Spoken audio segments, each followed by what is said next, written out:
¿Vale el bautismo de los niños? ¿Cómo hay que bautizar? ¿Para qué sirven los padrinos? Escuchemos.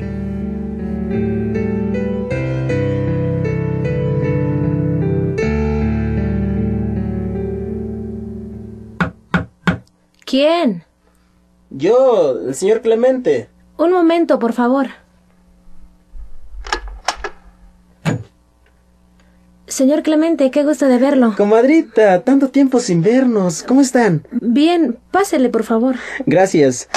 Me enteré esta mañana de que habían llegado de los Estados Unidos y pues luego vine a visitarlos.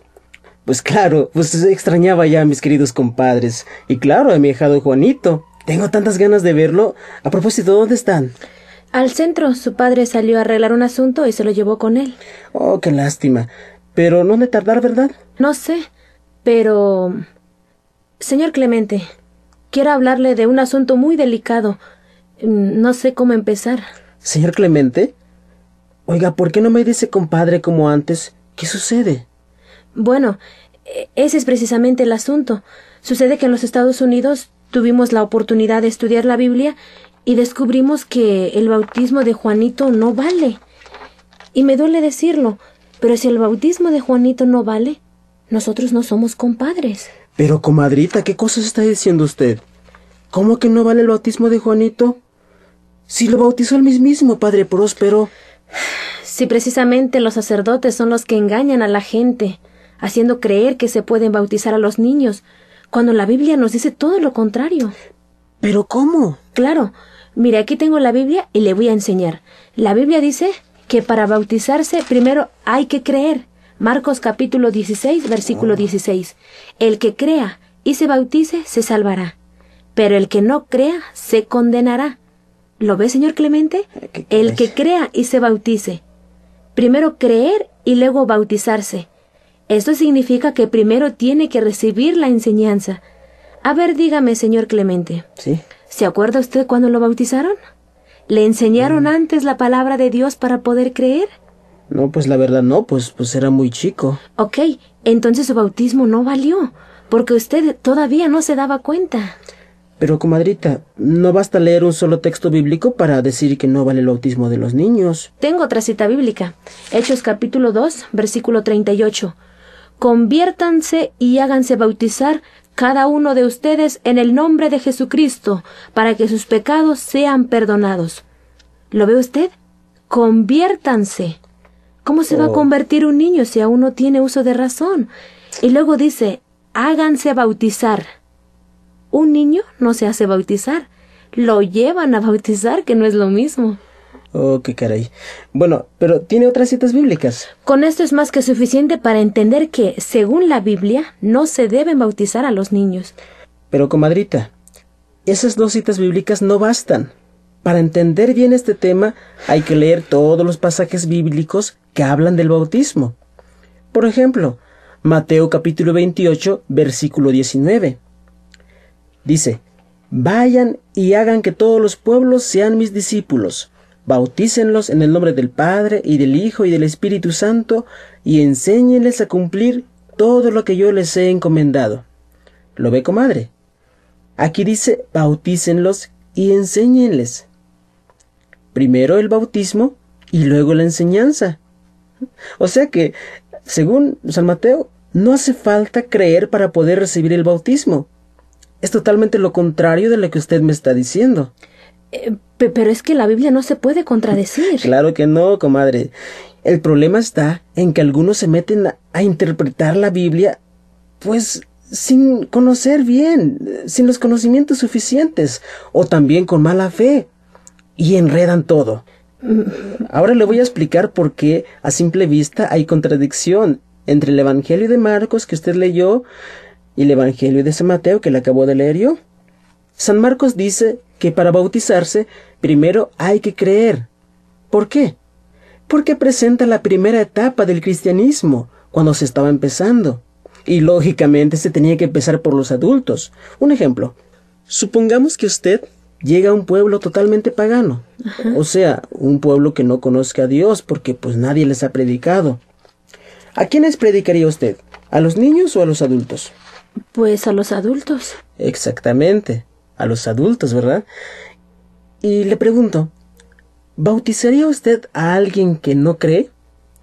O más bien, ¿cree usted que un adulto que no cree y no sabe siquiera lo que es el bautismo se deje bautizar? Pues no.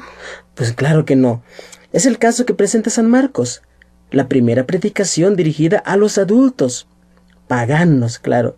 ¿Y cuál es la condición para que un adulto sea bautizado?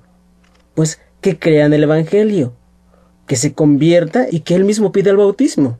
El libro de los Hechos de los Apóstoles, capítulo 2, versículo 38, que usted misma me leyó, nos presenta también este caso. Por eso dice, conviértanse y háganse bautizar, refiriéndose a los adultos. Ahora la pregunta es, ¿y qué pasaba con los hijos de los adultos bautizados? El pastor dice que de ninguna manera podemos bautizar a los niños. Tenemos que dejar que crezcan hasta que ellos decidan ser bautizados. Pero eso no lo dice la Biblia. Mejor examinemos la Biblia para ver qué pasaba con los hijos de los adultos bautizados. Hechos, capítulo 16, versículo 31 al 33. Ellos le respondieron, «Ten fe en el Señor Jesús y te salvarás tú y tu familia». Y le anunciaron la palabra del Señor y a todos los de su casa. Luego el carcelero, llevándolo consigo, les lavó las heridas e inmediatamente se hizo bautizar él con toda su familia. ¿Lo ve, comadre? Se bautizó con toda su familia. Lo mismo dice en el libro de los Hechos, capítulo 16, versículo 15, refiriéndose a Lidia. También se bautizó con toda su familia. ¿Lo ve, comadre? Aquí no dice que se bautizaron solo los adultos. No, se bautizó toda la familia, sin excepción. Y ahora, estudiando un poco la cultura de aquel tiempo, nos daremos cuenta de que por familia se entendía no solo los papás y los hijos, abarcaba también a los servidores y los esclavos, y estos también con sus hijos. Así que cuando la Biblia dice que se bautizó toda la familia, quiere decir que se bautizaron todos, papás, hijos, siervos, esclavos, hijos de los siervos y esclavos también. Y en una familia así, pues nunca faltan los niños. Así que también se bautizaron a los niños. Y el Evangelio de San Mateo capítulo 28, versículo 19, ya habla de esta etapa al decir que se puede bautizar primero y después enseñar. Recuerda la cita que le leí. Bauticen y enseñen. Pero en Hechos capítulo 2, 38 dice que el bautismo sirve para perdonar los pecados. Dígame, señor Clemente, ¿qué pecados puede tener un niño? Un niño no mata, no roba, no comete adulterio, etc. Claro que no. El niño no tiene pecados personales. Ni personales, ni nada. Pues Jesús mismo dijo que los niños no tienen pecado. En Marcos capítulo 10, versículo 14, dice, «Dejen que los niños vengan a mí». ¿Por qué se lo impiden? El reino de Dios es para los que se parecen a ellos. Pero Jesús no está diciendo con eso que los niños no tengan pecado. Pero dice que el reino de Dios es para los que se parecen a ellos. Claro, si nosotros confiamos totalmente en nuestro Padre Dios, como lo hace un niño con sus padres, nos parecemos a un niño. Si tenemos un corazón sencillo, que no guarde rencores ni odios, si no somos orgullosos y no creemos saberlo todo y nos dejamos guiar por Dios, así como un niño se deja guiar y enseñar por su padre, entonces nos parecemos a los niños y entraremos al reino de Dios. Ahora le voy a mostrar cómo la Biblia dice que los niños sí tienen pecado. Leamos Salmo 51, versículo 7. En algunas Biblias que ustedes manejan viene en el Salmo 51, versículo 5. Dice, «Mira qué malo soy de nacimiento, pecador desde el seno de mi madre». ¿Le ve usted? Mira qué malo soy de nacimiento, pecador desde el seno de mi madre. Otra cita bíblica, Romanos capítulo 5, versículo 19. Dice, «Y como por la desobediencia de un solo hombre, todos los demás pasaron a ser pecadores, así también por la obediencia de uno solo, una muchedumbre fue constituida justa y santa». Fíjese bien cómo dice, por la desobediencia de un solo hombre, todos pasaron a ser pecadores. Esto quiere decir que cuando Adán y Eva pecaron, perdieron la amistad de Dios. Y todos nosotros, por ser descendientes de Adán y Eva, somos herederos de ese pecado. Es a lo que llamamos pecado original, pues porque se cometió en el origen de la humanidad. Un ejemplo. ¿Se acuerda usted de mi abuelito, don Casimiro? ¿Cómo no me voy a acordar si fue el que murió por borracho? ¿Y recuerda usted cómo la gente dice que cuando era joven era uno de los más ricos en el pueblo? Sí, dicen que tenía muchas tierras y ganado, pero por el vicio se lo acabó. Así es. Al dejarse atrapar por el alcohol y no haber sabido administrar sus bienes, los hijos y los nietos heredamos las privacidades y la miseria en campo económico. Ahora, si tenemos algo fue porque le trabajamos duro y logramos levantarnos. Pues lo que pasó con mi abuelo es lo que pasó con Adán y Eva. Ellos perdieron todo y nosotros nacimos privados de la gracia de Dios. Pero Dios en su infinita misericordia nos da un maravilloso medio para recuperar lo que Adán y Eva perdieron. Y ese medio es el bautismo. Vamos a leer Romanos capítulo 6, versículo 4. Pues por el bautismo fuimos sepultados junto con Cristo para compartir su muerte. Y así como Cristo fue resucitado de entre los muertos, también nosotros hemos de caminar en una vida nueva. ¿Lo ve, comadre? Por el bautismo recibimos la vida nueva. Por eso los niños necesitan el bautismo, para quitar el pecado original y puedan tener la vida nueva de Dios. A este respecto, le recuerdo la frase que usted me leyó, Marcos capítulo 10, versículo 14, cuando Jesús dice, «Dejen que los niños vengan a mí». ¿Por qué se lo impiden? Como lo hemos visto, el bautismo es el medio para acercarlos a Cristo.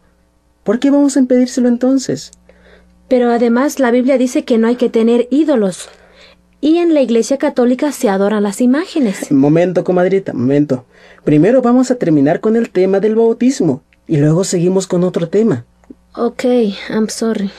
Ah, qué comadre. De todas maneras, si el niño no entiende, no sabe lo que le hacen, no entiendo cómo puede valer ese bautismo. En eso usted no ha cambiado nada. Tan aferrada como siempre. Bueno, para que entienda mejor, vamos a leer el Evangelio de San Juan, capítulo 3, versículo del 5 al 6. Dice, «Lo que no renace del agua y del Espíritu no puede entrar en el reino de Dios. Lo que nace de la carne es carne, y lo que nace del Espíritu es Espíritu». Mire, comadre, aquí Jesús nos dice que hay dos maneras de nacer.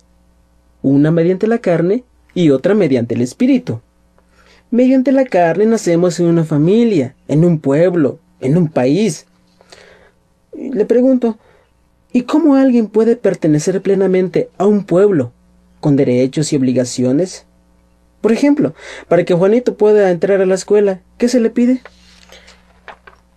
Pues su acta de nacimiento. Ajá. ¿Y cómo se consigue el acta de nacimiento?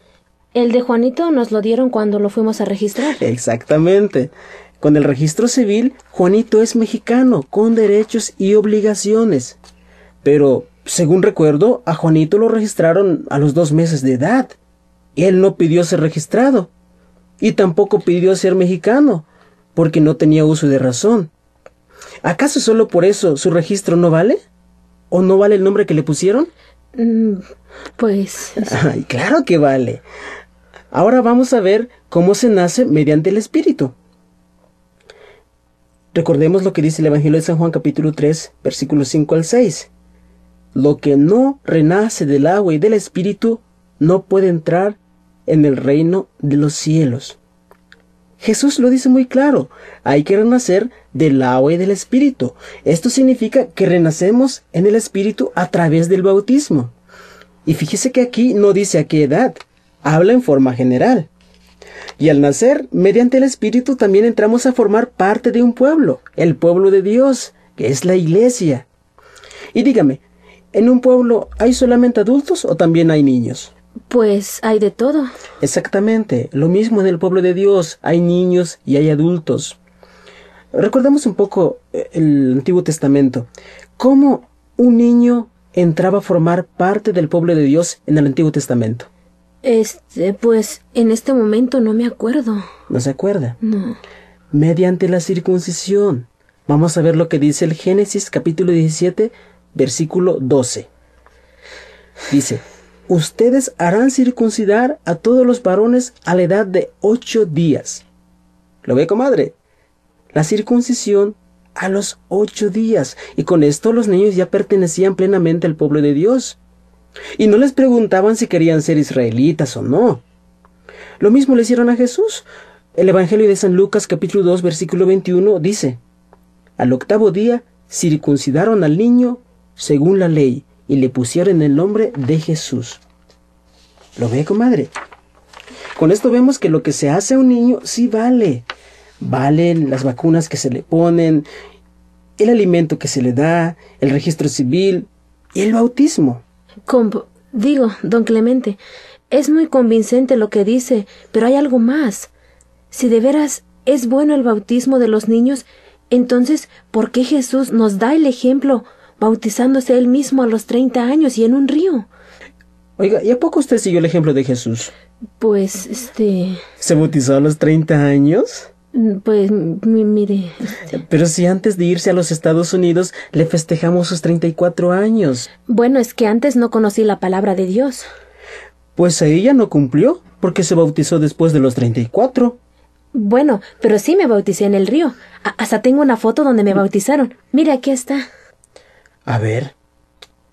Oiga, si lo que veo aquí es a un señor gordo y pelón parado dentro del agua.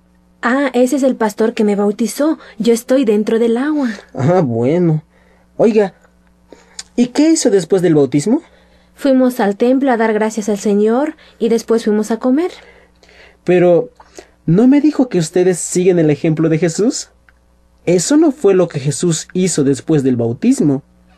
Lea el Evangelio de San Mateo, capítulo 4, versículo 1 al 2. Ahí se dice que Jesús, después del bautismo, fue al desierto, donde ayunó 40 días y 40 noches. ¿Por qué usted no lo hizo? Bueno, es que él era Dios. Pero es que usted habló de seguir el ejemplo de Jesús, y ahora resulta que no cumplen a la mera hora. Pero de todas maneras, como me bautizaron en el río, todos mis pecados se fueron al mar, se los llevó el río. Ah, qué comadre, no lo vaya a tomar a mal. Pero lo más seguro es que lo que se llevó el río al mar no fueron sus pecados, fue otra cosa. Oiga, ¿qué está insinuando? No, nada. Lo que quiero decirle es que los pecados no son como la mugre que está en la piel y con el baño se quita. Ah, pero es que usted no sabe lo que quiere decir bautismo. Quiere decir sumergirse. Por eso tiene que ser en el río, no a chorritos de agua como lo hace la Iglesia Católica. Es cierto que bautizar quiere decir sumergir, pero sumergir en el Espíritu Santo, no en el agua. El agua es solo un símbolo del Espíritu Santo.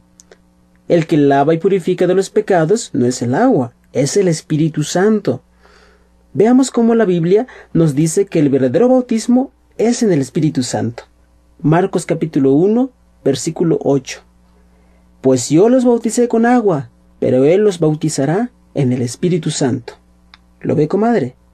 Juan el Bautista dice que el verdadero bautismo no es en el agua, es en el Espíritu Santo. Pero si él mismo bautizó a Cristo y vino el Espíritu Santo. Sí, pero el Espíritu Santo no lo recibió dentro del agua. Vamos a leerlo. Marcos capítulo 1, versículo 10. Dice, cuando salió del agua, los cielos se rasgaron para él, y vio al Espíritu Santo que bajaba sobre él como paloma. Aquí dice, cuando salió del agua. Así que Jesús recibió al Espíritu Santo fuera del agua. Y Hechos, capítulo 2, versículo 1 al 4, nos dice que los mismos apóstoles fueron bautizados en el cenáculo, sin agua. El Espíritu Santo fue simbolizado por el fuego. Así que, a quien recibimos en el bautismo es al Espíritu Santo, que nos lava y purifica. El agua, la paloma y el fuego son solo símbolos del Espíritu Santo. Entendiendo esto, entenderemos que para bautizarse no hace falta mucha agua. Lo dice el mismo apóstol San Pedro en su primera carta, capítulo 3, versículo 21. Escuchemos. Aquella agua representaba el bautismo, que ahora nos salva. Ahí no se trata de limpieza corporal, sino de unirse a Dios mediante una conciencia limpia por la resurrección de Cristo Jesús. ¿Lo ve? Esto está muy claro. El bautismo no se trata de limpieza corporal, sino de unirse a Dios. Por eso le decía que lo que se llevó el río no fueron sus pecados, sino la mugre. Bueno. Por eso es que usted está mal al decir que el bautismo tiene que ser en el río. Además, en el libro de los Hechos, capítulo 2, versículo 41, dice: los que creyeron fueron bautizados, y en aquel día se les unieron alrededor de 3,000 personas. Fíjese nada más, 3,000 personas fueron bautizadas. Y esto sucedió en Jerusalén, en el día de Pentecostés. ¿Y cómo se bautizaron si en Jerusalén no hay río? ¿A poco en Jerusalén no hay río? Claro que no. ¿Y el río Jordán? Mire, si nosotros consultamos un mapa bíblico, veremos que el río Jordán quedaba a unos 30 kilómetros de ahí. Con los medios de transporte actuales, tal vez nos parezcan pocos kilómetros. Pero acuérdese que en aquel tiempo esa distancia lo tenían que recorrer a pie, y los que más tenían en burro o a caballo. Ahora imagínese, transportar a 3,000 personas es algo ilógico. Además, ¿dónde la Biblia dice que los primeros bautizados en el día de Pentecostés fueron bautizados en el río Jordán? Dígame, ¿acaso está en la Biblia? Pues no lo he visto. Claro que no. Pues fueron bautizados en Jerusalén.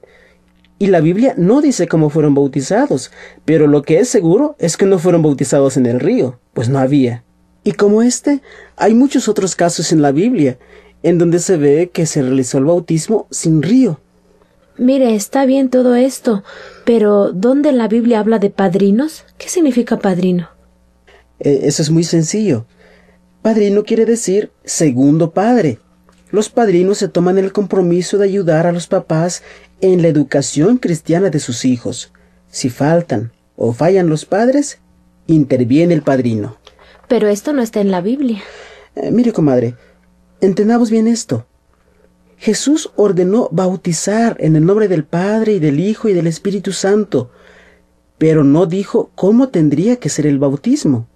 Si en un río, en una alberca o echando agua en la cabeza, tampoco habló de padrinos. Entonces, según el lugar, el tiempo o la necesidad, se establece la forma de realizarlo.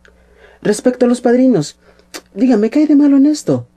Si el padrino toma en serio su responsabilidad, ayuda a que el ahijado no se desvíe del camino correcto en caso de que los papás falten.